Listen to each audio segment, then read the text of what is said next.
and I am burning. There is some other effects that comes with it in terms of persons who might be asthmatic and you might have smoke damages. Because if I have my white shirt on the wire and you burn your rubbish and that smoke goes across and you see what color, it changes the color. So you deface. So this is among the damages, right? Most people don't look at it that way. And when you speak to them, say, officer, I never thought of it that way. Did you inform your neighbor that you want to burn? No, officer, I just believe I have a personal thing here and I want to burn. Are you burning safe? Are you have a drum or some pan where you put your stuff into burn? Most people, no, I just have a little thing there and burn. They go inside, and by the time you come back outside, you realize if I cross to the neighbor's land and you have problems thereafter. And a lot of times that will bring a lot of conflict between neighbors when these things happen. So it is important to know the use of fire here. And it further says, if you cause any damage or injury to any property to other persons without notice given, a proper precaution taken in this section provided, you shall be liable to a fine of $48. So you have to take precaution. You have to do everything in accordance with how it have to be done. Seek permission. Speak to your neighbors. Be civil. Don't be enemies. Be friends. That's the way we do things. In order to achieve, we must be united. If you keep your neighbor enemy, therefore, you know what happened. The normal thing that we say around is, if your house is on fire, the neighbor have to wear theirs and stuff like that, or quotes similar to that. So basically, that's part of the use of fires that we deal with. And persons must take precaution. Persons must seek permission to burn. And it doesn't mean that because the yard is yours and your bush is yours, you will just go ahead and burn at will.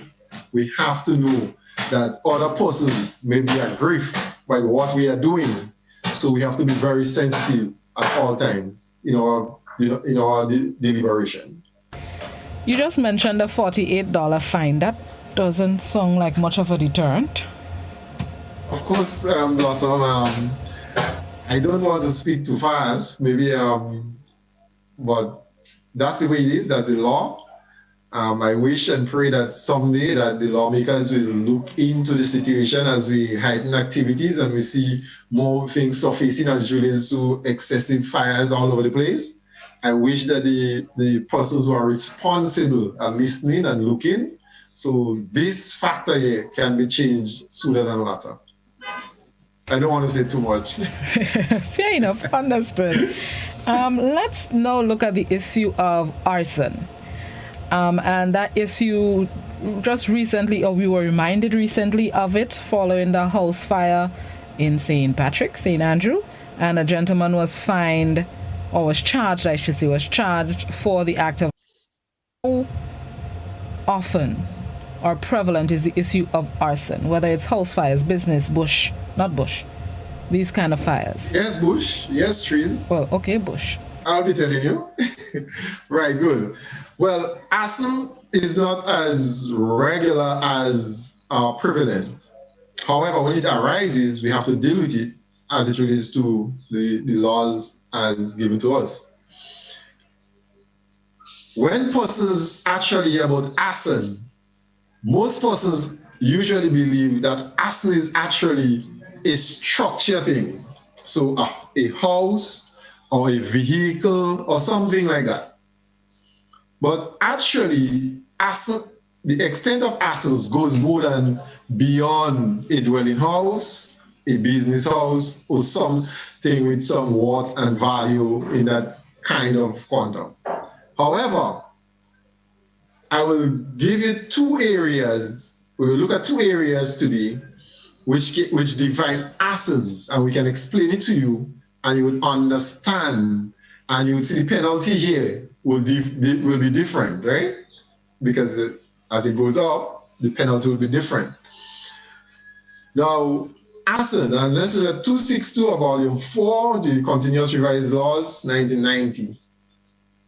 Whoever intentionally and lawfully causes any machine, remember machine, crop, remember crop, or any other thing exceeding, it must be exceeding $48 in value, or any other forest.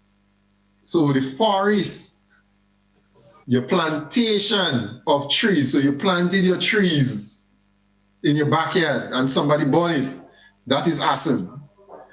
Yeah? And if you set fire to this, you shall be liable to imprisonment for life.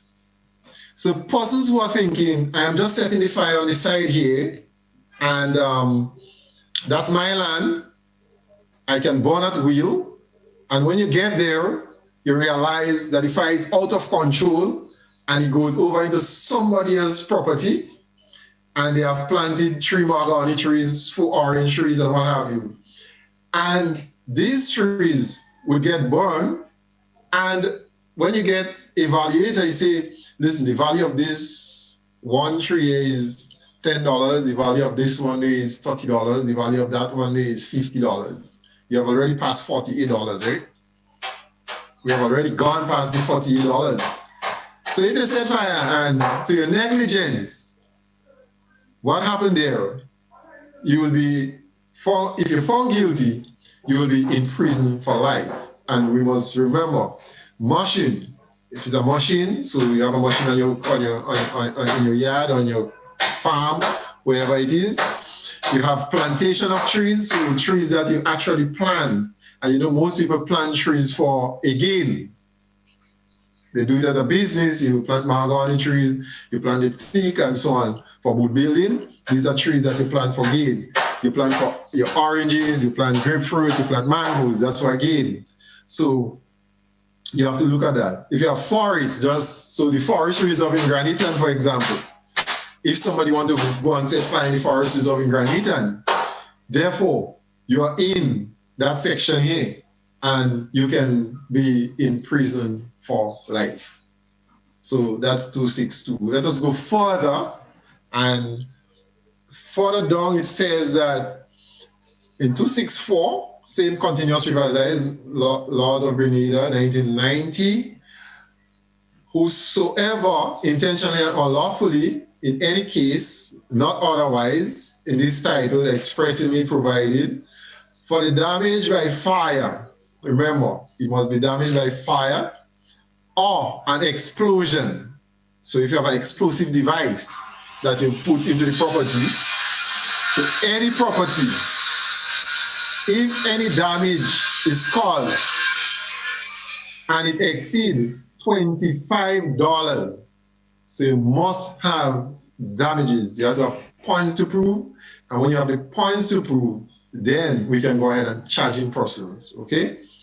And it says here, if you damage that property through that cause, you can have 15 years in prison. Now, it goes on further to say that if somebody is being harmed by the fire, what you said, you can get up to 20 years in prison. And that's conclude the 2 sections here that I really wanted to touch on. So we have to know as persons, and this is where we'll go back. We run back into our statistics. And we have to understand that the fire department don't just work by guess. They don't work automatic. The fire department look at statistics. We look at what had happened. We look at what we have, what we can do with what we have. And we are statistics driven. So this is why programs like these is mandatory. This is why we have to come out to educate the general public, to ensure that they know what we know so that we can reduce or mitigate at the end of the day. If not, extinct. If not, we can stop it altogether. We have to reduce or mitigate in instances. So you have the laws, you have use of fires, you have the Arson Act, you have the Agricultural Fire Act, and we give you the information. So what they normally say, ignorance of the law is no excuse. So now when somebody comes and they say, well, officer, I did not know. And I say to them, well, we had radio programs, you have all of these things. What now? So we are doing what we're supposed to be doing and ensuring that the public get the fair share of the education. So that's what we are doing. And we believe education for eradication. At this point in the program, let's go to the phone lines and our social media for questions that our viewers and listeners may have. 435-2041, that's the landline number.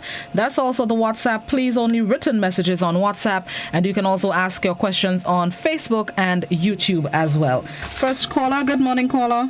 Good morning, Blossom. Morning. To the officer also. Blossom, I'm listening to this officer speaking. Good morning. And I have to have a big laugh, I'm telling you. Because, Blossom, I have a family member who lives in Riverside, St. Patrick. And every living day, Blossom, her neighbor, they burns bush every day as a rule, as a religious religion, they burn bush. She called the police over and over at the Sattes police station, over and over. And when she called the police, before the police come, well, the neighbor knows she called the police. And they will throw us for her, laughing, ha, ha, ha, they call police for me again. But there is nothing the police will do. And every time she call them, sometimes if they come, or before they come, they'll tell her if it's a big fire, to call them. And they would come sometime in the evening when the bush done burn already and say, well, there is no fire. And they told, you know what they tell her once? They want to smoke her out of her palace. She lives about 4 houses down after I pass the Credit Union building. Her house is surrounded with concrete wall and chain link fence. And these people, for years, they have been doing it. She tired, called the police, and there is nothing they are doing. So I don't know what this policeman is saying there. I just want you to know that. She wrote to the Ministry of Agriculture, no response. So what the policeman is saying there, I'm not saying there is no truth in that, but there is nothing they are doing to help this police. She can't even open her back window. She closed under she used to open her clothes underneath the house because it's a tall house. She can't even do that now. Okay. So what you say there is not true. All right. Thank you. Officers? Well, caller, it's very unfortunate that we are hearing of those incidents. I wish that what you're saying is not really the reality of what is happening. And if such is happening, I believe that we really have to take a closer look into what is happening and bring corrective measures to the situation. So we will note that, and going forward, we can look into it and ensure that no one is aggrieved, because of course that's our job, to ensure the person is safe, person is fire-free, and nobody at the end of the day should be aggrieved by anything as it relates to setting of fires.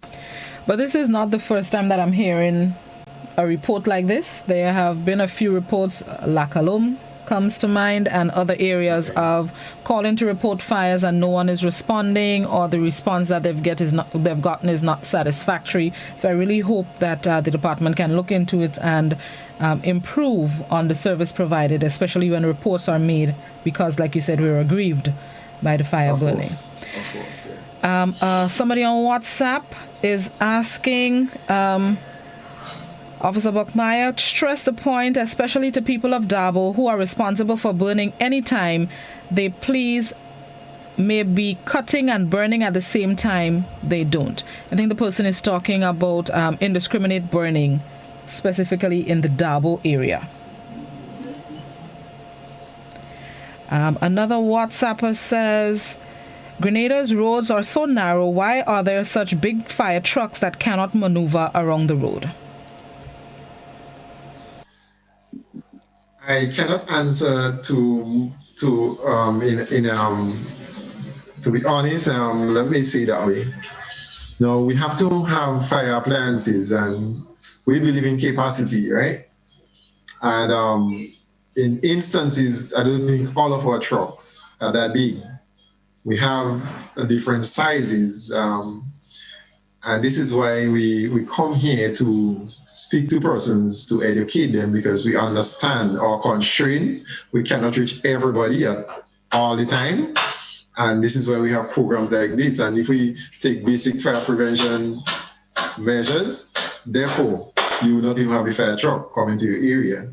And we are not taking away from the fact that the person has legitimate concerns, but we need to have fire appliances that can act with capacity.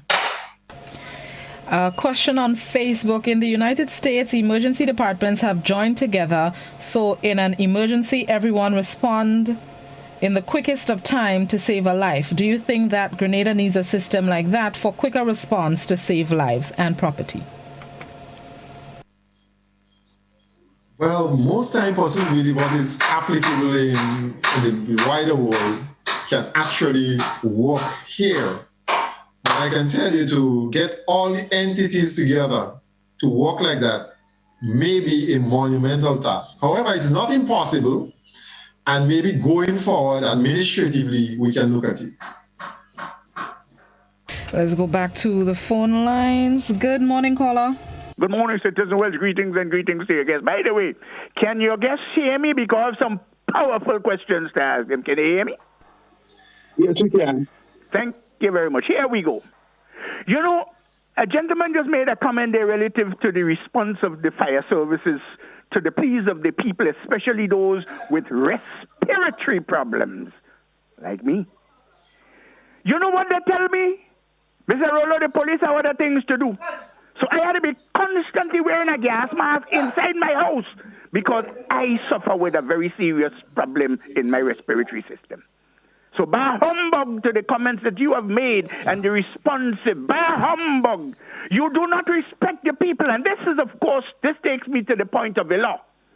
The law, especially that Agricultural Burning Act, is discriminatory because there, as you have read, there is nothing related to the health of the people around. Nothing. That means the state of Grenada cares nothing about the health of the people. You know, if you read well, that 7% of the world's population die from polluted air. You can check it out yourself and see the amount of people die from that. But what happens in Grenada? Nothing. Bah, humbug to what you say. But I want to ask one particular question.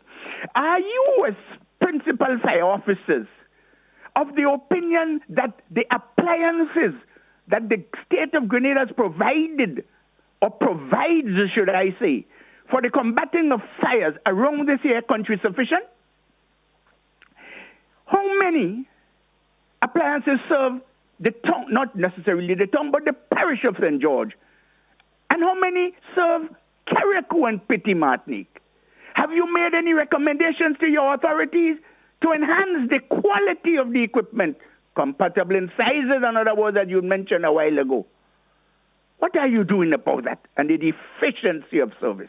Thank you very much and do have a nice day. Will you? Thank you, Citizen Rollo. You enjoy yours as well. Thank you very much, caller. And I can tell you from time to time, the fire department sits and review administratively from a force point of view. We always review and look at how we can enhance and bring better service to our communities. Maybe you are not satisfied now with what we have, but what we have now is what we have, and we have to work with what we have until things can change. That's all I can say on this issue. Even going forward, Petit Martinique and St. David's is on the way to have a fire plant station in these areas. Recently, we have refitted Victoria with our fire plants. So things are looking up for us and for the country in general. How many appliances serve St. George and the Sister Isles of Carriacou and Petit Martinique? Well, St. George, 3 appliances of St. George. And the Sister Isles of Carriacou and Petit Martinique, well, we can't say Petit Martinique, but Carriacou, we have 2 at present, one at Lauriston Airport and one in Hillsborough. All right, let me go back to WhatsApp. Somebody on WhatsApp. Is it okay if I burn in a drum? Well, if you want to burn in a drum, it doesn't take away from the fact that burning is occurring. So yet still, whilst it is a safe method of doing it, you still have to request such permission. So it's okay, it's safe, but you still have to request for permission. Somebody on WhatsApp. The fire truck in PT Martinique has been sent to Grenada to be fixed more than 8 months ago. Question: if there were to be a serious fire in PT Martinique, what will become of the people? And also, one of the fire trucks in Carriacou was also sent to Grenada from the airport. If there was a serious fire and at the time a flight is about to land, what should the fire department do when a fire truck must be at the airport for a flight landing? Then what becomes of that fire with one truck in Carriacou?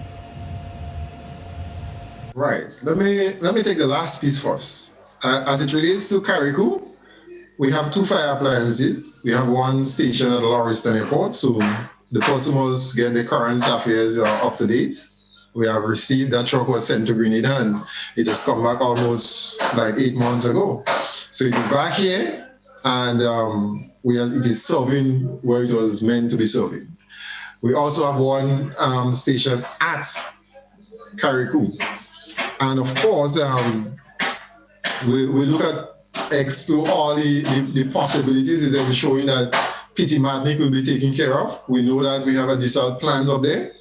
And at present, I have 2 pieces of equipment that I'm working along with Nawasa. We have some fire hoses and branch and what have you up there. So very soon, PT Martinique will have 2 fire hydrants. We have 2 fire hydrants installed at PT Martinique. And I kind of get distracted because I had them right in front of me and I was looking at them just to go up to PT Martinique and do the installation. So you see, I kind of get distracted. I just focus on them because I just look at them. They are right in front of me. So PT Martinique is getting a fair share in the meantime before they actually get the appliance up to them. So we are working on that vigorously, and we want to let the people of PT Martinique know, rest assured that you're in our heart and we really want to serve you well. Our business is good representation, proper service, and ensure that everybody rests comfortable. A Facebook question: do you think making smoke and carbon monoxide detectors mandatory in all houses and buildings to save life? Do you think they should be made mandatory in homes and businesses? But I would not want to think mandatory. What I would say to personally, you should know who you are, what you have, and ensure that you do what have to be done. Because at the end of the day, remember, your house is your palace, right? Your business places, I see that it should be mandatory for business places because you're conducting business for general public. For private homes, I cannot speak much to it. However, business places, this should be mandatory. What about burning coals or burning wood to make coals? I have been asked one time. Let me say it that way. I think some years ago, they called the fire department and say we have a fire at a particular location, and I responded. And when I get there, the gentleman was there, and I asked him what is happening here, and he said, "Officer, as you see, I have my peat on fire." So somebody call and make a report that there is a fire here. But let me tell the general public, coals burning is legal. We cannot run away from the fact that persons are doing that for years. And this is a legal thing, and we cannot stop persons from doing it. This is legal. What we can say is to persons based on the location, they have to rethink the location and think smart and do it in an area that it will not affect persons and persons will not be aggrieved by it. That's all I can say on that for now. All right, gentlemen, we've come to the end of the program. 30 seconds, final thoughts? Building resilience through fire prevention and safety, very important. And this was our team for Fire Month of activity. And we had a number of activities that we had completed. And we are just winding down today to this activity on To The Point. We also have open house today, so all stations, you can go to the stations, and those questions that you could ask us on the television or radio through WhatsApp and so on, you can ask us now. But one thing I would want to leave to with persons, going forward, adhere to rules and regulation, obey the instruction that is given, look at what you have and what you might lose as it relates to burning, and weigh, measure, and balance what you might lose as to what you might gain in going forward. So take the information seriously and ensure that you practice as was what's supposed to be. I just want to touch on one thing before I go. I believe that, as we said earlier, and we kind of slightly touch it, the penalty on burning is really too thin.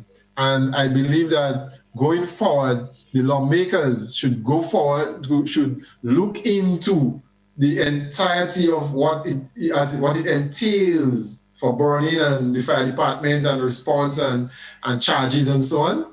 And let we upgrade, let we do a total review and ensure that we put measures in place so persons can be more compliant. Corporal Buckmeyer, any final words? Not really to add to this, but just to let the public know that equipments are very expensive, and bushfires is one of the things that causes the most loss of equipments. Hoses are normally damaged frequently whenever you attend to bushfires. So the less bushfires we have means that the safer our equipment will remain to fight out structural fires. All right, gentlemen, thank you both so much for passing through To The Point and shedding some light as we observe Fire Awareness Month this month. Appreciate your time. Thank you so much. Thank you very much for having me, and I wish and pray that this will be a continuous process. Most definitely. All right, enjoy the rest of your day. Want to say thank you. Thank you so much to Sergeant Nelson and Corporal Buckmeyer, our guests this morning on To The Point. February is Fire Awareness Month, so please do what you need to do to ensure that you are not affected or afflicted or cause damage to property or life, and do what you need to do to continue to stay safe, yourself and your families. That's the end of my time for today. Joseph is back. He is up next in the mid-morning buzz. Have yourselves a safe and productive, thankful Thursday, and I'll see you tomorrow, God willing.